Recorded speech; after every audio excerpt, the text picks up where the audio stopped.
और इस सेशन में हम बात करेंगे जम्मू कश्मीर और लद्दाख के सूरत हाल के बारे में। आखिरकार क्या कुछ चल रहा है, क्योंकि अगर लॉकडाउन की बात करते हैं तो अब वीकेंड लॉकडाउन में तब्दील हो चुका है। अब हर रोज लॉकडाउन नहीं रहेगा, हफ्ते में 2 दिन जो है वो बंद रहेगा, कर्फ्यू रहेगा। उस बीच सबसे पहले रुक करते हैं डोडा की ओर और वहां के सूरत हाल के बारे में जानते हैं कि आखिरकार वहां पर क्या कुछ है और वहां पर ओवरऑल सिचुएशन क्या है। वहीं पर अगर सबसे पहले बात करें, जो ऑक्सीजन प्लांट को लेकर वहां पर कमी आ रही थी, उसका काम वहां पर चल रहा था, उस बीच क्या कुछ अपडेट जो है वहां से निकलकर सामने आ रही है। क्या वहां पर काम जो है वो पूर्ण रूप से पूरा हो चुका है, मार्केट के क्या कुछ सूरत हाल है, ये सब जानना बहुत ही ज्यादा जरूरी है, क्योंकि बहुत सारी बातें वहां से सामने आ रही है। अगर हम बात करें, सबसे पहले वहां पर प्रशासन की लापरवाही भी सामने आ रही थी।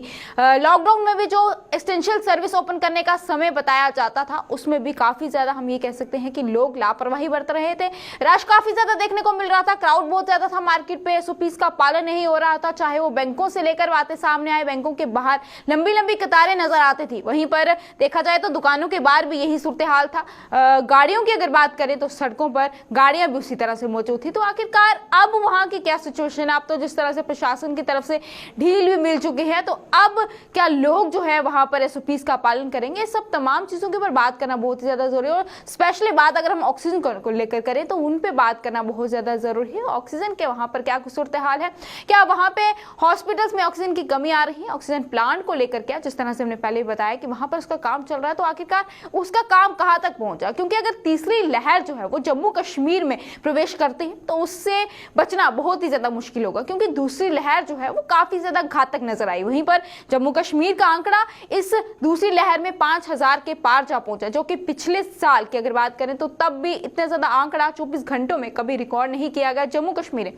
खासकर अगर मौतों की बात करें, डेथ रेट्स के आंकड़े की बात करें, तो वो भी काफी ज्यादा यहां पर नजर आया। उस बीच अगर अभी की डेथ रेट्स के आंकड़ों की बात करते हैं तो जम्मू कश्मीर से अभी भी डेथ रेट्स का आंकड़ा उसी तरह सामने आ रहा है। लेकिन डोडा के सूरत हाल जानना बहुत ज्यादा जरूरी है। वहां पर इस वक्त अगर हम आपको तस्वीरों की दिखाएं और आप तस्वीरों में साफ तौर पर देख सकते हैं कि अब मार्केट तो कहीं ना कहीं ओपन है, लेकिन क्राउड की बात करें वो भी आपको हल्का हल्का नजर आएगा, गाड़ियां उसी तरह से चल रही हैं। लेकिन रात के समय की अगर कर्फ्यू की बात करें तो रात को जो है शुक्रवार, अगर हम शुक्रवार की बात करते हैं तो शुक्रवार रात 8 बजे कर्फ्यू जो है वो लग जाएगा और सोमवार सुबह 7 बजे कर्फ्यू जो है ओपन हो जाएगा। वहीं पर हर दिन की बात करें, हर दिन नाइट कर्फ्यू रहेगा और नाइट कर्फ्यू हर रात जो है रात को 8 बजे लग जाएगा और अगले दिन सुबह 7 बजे कर्फ्यू जो है वो खुल जाएगा। वहीं पर तमाम दुकानों को 5 बजे तक ही खुले रखने की अनुमति दी गई है। उसके बाद जो है कोई भी दुकान खुली नहीं रहेगी, लेकिन अल्टरनेट डेज पर दुकानें खुली रहेंगी और डोडा पे कौन सी दिन कौन सी दुकान जो है खुली रहेगी उसके बारे में भी आपको बताएंगे। वहीं पर अगर जम्मू की ओर अगर हम बात करते हैं तो जम्मू में यही अपडेट सामने आ रही है कि जम्मू में कौन सी दुकानें जो है खुली रहेंगी। आपको बताते चले, जो नई गाइडलाइन सामने आई है उसमें साफ तौर पे यही लिखा है कि 25% के हिसाब से मॉल्स जो है वो खुले जाएंगे, तमाम दुकानें जो है वो अल्टरनेट डेज पे खुले जाएंगी, यानी कि सैटरडे और संडे को छोड़कर बाकी दिनों पर कुछ दुकानें एक दिन खुलेंगी, दूसरे दिन बाकी की दुकानें जो है खुलेंगी, ताकि सब दुकानों को बराबरी का खुलने का मौका जो है मिल सके, क्योंकि बेरोजगारी लगातार बढ़ती हुई नजर आ रही थी। इस लॉकडाउन में लोग बड़े ज्यादा परेशान हो रहे थे, खासकर दुकानदारों की बात करें, आखिरकार उन्होंने अपना घर जो है किस तरह से चलाना है। तो चलिए सीधा रुक करते हैं। बातचीत करने के लिए हमारे साथ हमारे संवाददाता डोडा से वसीम हमारे साथ ज्वाइन कर चुके हैं, तो इनसे तमाम जानकारी लेते हैं। वसीम, आपसे जानना चाहेंगे वहां के सूरत हाल के बारे में बताइए, क्या कुछ सिचुएशन है, जिस तरह से नई गाइडलाइन सामने आती है तो उसको लेकर अब वहां पर क्या कुछ हालात है? जी बिल्कुल, देखिए जिस तरह से केसेस यहाँ पे आ रहे हैं, 77 केसेस कल भी आए हैं, जिसमें 75 केसेस जो है हमारे जो एक्टिव थे वो बिल्कुल ठीक होके अपने घर चले गए हैं और 1200 के आसपास अभी भी केसेस जो हमारे पास है जो एक्टिव है। मैं आपको साफ तौर पर बोलूँ कि जिस तरह से गाइडलाइंस कल आई है और उसमें कहीं ना कहीं जो अल्टरनेटिव डेज दिए गए हैं उससे मार्केट में जो मार्केट खुलती थी उससे कहीं ना कहीं कुछ शॉप कीपर खास करके खुश नहीं नजर आ रहे हैं, क्योंकि पहले भी काफी ज्यादा लॉस हुआ है और आज की डेट में भी उनको काफी तरह की प्रॉब्लम झेलनी पड़ रही है।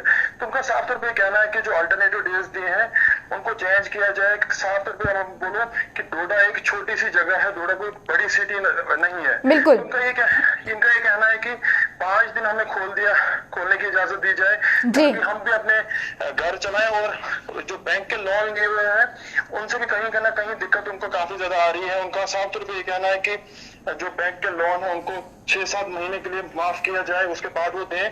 मगर आज की डेट में उनको काफी परेशानी झेलनी पड़ रही है और मेरा ये भी कहना है कि अगर उनको थोड़ा सा पीछे लेके तो ताकि वो घर अपना चलाएं। और आज की डेट में ऐसा देखने को मिल रहा है कि अपना जो घर का सामान है वो गिरवी रखना पड़ रहा है, घर का सामान बेचना पड़ रहा है, क्योंकि फाका कशी के शिकार शॉप के ऊपर खास करके हो रहे हैं। बिल्कुल। वहीं पर अगर ऑक्सीजन को लेकर बातचीत करें वसीम, तो उसको लेकर क्या कुछ अपडेट सामने आ रही है? वहां पर ऑक्सीजन प्लांट भी बनने जा रहा है, उसका काम जो है वो कहां तक पहुंचा?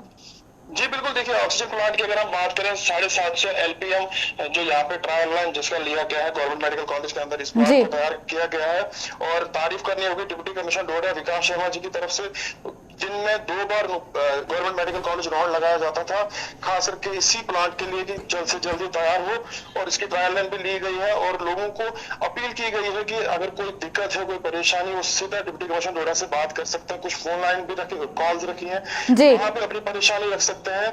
और जहाँ पे लोगों को खतरा लगता था कि ऑक्सीजन प्लांट यहाँ पे नहीं है, तो कभी अगर कोई ऐसी सिचुएशन बनेगी तो ज्यादा परेशानी हो सकती है, मगर ऐसा कुछ भी नहीं आप देखने को मिल रहा है, क्योंकि ऐसी कोई सिचुएशन डोडा के अंदर अभी नहीं है। बिल्कुल स्टेबल है। हर जगह हम देख रहे हैं कि पुलिस भी अच्छा काम कर रही है, जगह जगह बैरिकेड्स लगाए हैं, पुलिस तैनात है, लोगों से अपील की जा रही है, लोगों को समझाने की कोशिश की जा रही है। तो कहीं ना कहीं अच्छी बात यही है कि केसेस जिस तरह से पहले आते थे उस तरीके से डोडा के अंदर केसेस अब नहीं आ रहे हैं। बिल्कुल, ये कह सकते हैं वसीम कि कहीं ना कहीं लोग भी इस बात को समझ चुके हैं कि आखिरकार अब हमें प्रशासन का साथ जो है वो देना है। वहीं पर अगर वसीम देखा जाए जिस तरह से इससे पहले की बात करते हैं, जब लॉकडाउन था तो बैंकों के बाहर भी लंबी लंबी कतारें जो है देखने को मिलती थी। अब जब सिचुएशन की बात करते हैं तो अब कहीं ना कहीं ढील मिल चुकी है। तो इस बीच क्या लोग अभी भी इसी तरह से बाहर निकल रहे हैं और इसी तरह से क्राउड जो है दुकानों के बाहर देखने को मिल रहा है?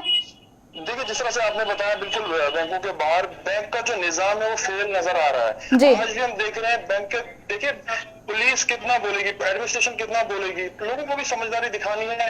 बिल्कुल हमला उनको समझदारी दिखानी है। आज भी हम देख रहे हैं बड़ी बड़ी कतारें वहां पे होती है, लोगों को समझदारी दिखानी है, ऐसा नहीं है। और मैं आपको ये भी बताऊं कि ब्रांचें हमारे डोडा के अंदर बैंक की ब्रांचें बहुत कम है, उनको बढ़ा देनी चाहिए ब्रांचें, क्योंकि ये भीड़ अगर कम करनी है, ब्रांचें अगर ज्यादा होंगी भीड़ कम हो सकती है।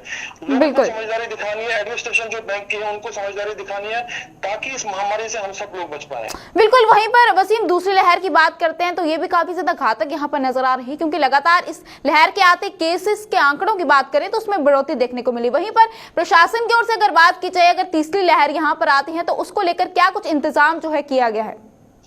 जी बिल्कुल, देखिए आपको बताऊं कि जिस तरह से हम देख रहे हैं कि आइसोलेशन, ये जिस तरह से डोडा के अंदर देख रहे हैं कि टेस्टिंग का जो सिलसिला है वो काफी तेजी से बढ़ा दिया गया है। डिप्टी कमिश्नर डोडा खुद मीटिंग ले रहे हैं, जो हमारे DDC मेंबर हैं या बाकी सारे 5-6 सरपंच हैं, उनसे मीटिंग ली जा रही है, उनसे राय ली जा रही है कि आपके इलाके के अंदर किस तरह की सिचुएशन है, क्या करने की जरूरत है, किन चीजों की जरूरत हमें करनी होगी। क्योंकि जिस तरह से महामारी हम देख रहे हैं कि कभी केसेस हमारे हैं, ये पूछ के नहीं आ सकता है। इसको साथ में इनका ये कहना है कि अगर कहीं पे कोई सिचुएशन सही नहीं है, अगर कहीं पे कोई केसेस ज्यादा आ रहे हैं, किसी इलाके के अंदर कोई क्रिटिकल कंडीशन है, उसको सुधारा कैसे जाए, वहां पे कैसा अमला भेजा जाए, कैसे उसको सुधारा जाए, वहां पे टेस्टिंग कैसे की जाए, ताकि जो सिचुएशन आगे बनेगी उसको पहले ही मॉनिटर किया जाए, उसको पहले ही देखा जाए, जो सिचुएशन आगे फिर से बनेगी उसको पहले ही रोका जाए।